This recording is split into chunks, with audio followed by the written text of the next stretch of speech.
45% reservation కి వెంటనే మోడీ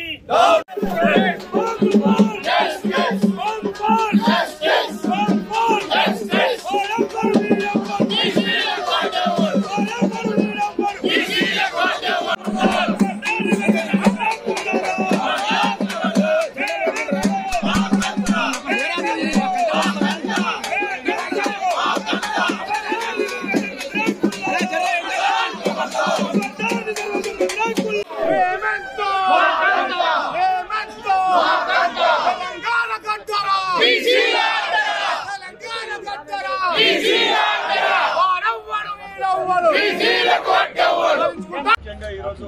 బీసీల కోసం ఏదైతే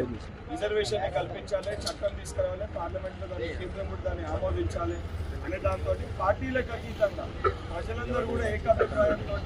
పెద్ద ఎత్తున ఈరోజు ఈ మూవ్మెంట్ కోసం, ఈ బంద్ కోసం అన్ని పార్టీలు కూడా తెలంగాణ రాష్ట్రంలో ఉన్న అన్ని పార్టీలు దీనికి మద్దతు ఇవ్వడం జరిగింది. కాంగ్రెస్ పార్టీ కూడా ఆ డిసిసి అధ్యక్షులు అదేవిధంగా పెద్దలందరూ కూడా జిల్లా నాయకత్వం కూడా సంపూర్ణంగా ఈ మద్దతు ప్రకటించడం జరిగింది. ఏదైతే తమిళనాడు తరహాలో అక్కడ బీసీలకు రిజర్వేషన్ కావాలన్నప్పుడు 9th షెడ్యూల్లో పెట్టడానికి కేంద్రానికి అన్ని పార్టీ నాయకత్వం వెళ్ళి ఆ రోజు ఒత్తిడి తీసుకొచ్చి తమిళనాడులో దాన్ని 9th షెడ్యూల్లో పెట్టించి సేమ్ ఈరోజు తెలంగాణ పరిస్థితులు తమిళనాడులో కూడా ఉండే. ఈ రాష్ట్రంలో కూడా అన్ని పార్టీల ఎంపీలు ఏదైతే కేంద్రానికి వెళ్ళి 9th షెడ్యూల్లో పెట్టించి తెలంగాణ రాష్ట్రానికి కూడా బీసీలకి రిజర్వేషన్ ని పెంచి ఎంతైతే బీసీల పాపులేషన్ ఉందో ఆ రకంగా సెన్సస్ ని చేపట్టినాం కాబట్టి ఆ రకంగా రిజర్వేషన్ కూడా బీసీలకి కల్పించే వరకు అందరం కూడా కంకణబద్ధులై ఒకటై బీసీలకు రిజర్వేషన్ వచ్చే వరకు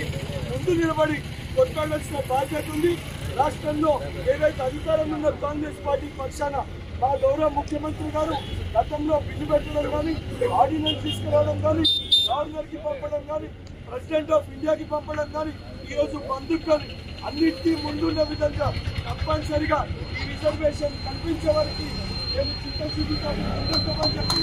దానితో పాటు అప్పటి వరకు పార్టీ పరంగా తీసుకున్న నిర్ణయాల్లో కూడా 42% పైన తప్పనిసరిగా బీసీలకి కాంగ్రెస్ పార్టీలో సంచిత స్థానం కల్పించడానికి కూడా కాంగ్రెస్ పార్టీ కట్టుబడి ఉందని చెప్పి సభాముఖంగా